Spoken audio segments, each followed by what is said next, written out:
Blue origin సంస్థ రూపొందించిన NS-25 వ్యోమనౌక రోదసి యాత్రను ఆదివారం విజయవంతంగా పూర్తి చేసింది. అయితే ఇందులో మన తెలుగు తేజం గోపీచంద్ తోటకూర ఉండటం కూడా తెలుగు వారికే కాకుండా యావత్ దేశానికి గర్వకారణం. ఈ పర్యటనతో గోపీచంద్ భారత తొలి అంతరిక్ష పర్యాటకుడిగా రికార్డుకెక్కారు. రాకేష్ శర్మ తర్వాత రోదసి యాత్ర చేసిన రెండో భారతీయుడిగా గుర్తింపు పొందారు.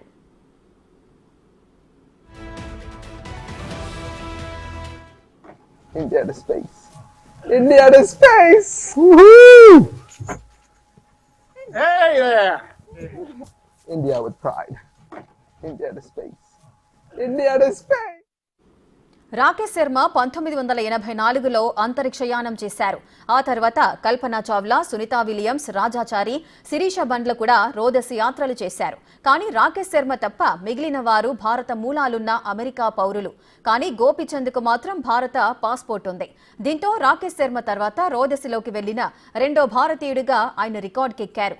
అయితే ఆయన పర్యాటకుడి హోదాలో వెళ్లడంతో భారత తొలి స్పేస్ టూరిస్టుగా గుర్తింపు పొందారు.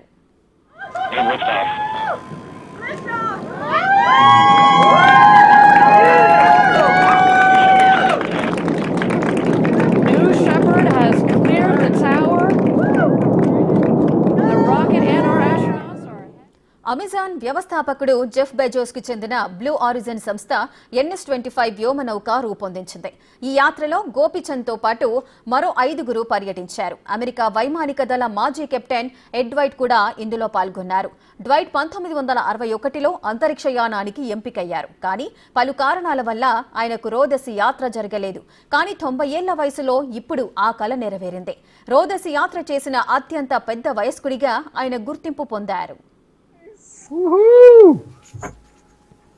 Hey there! India with pride. India to space.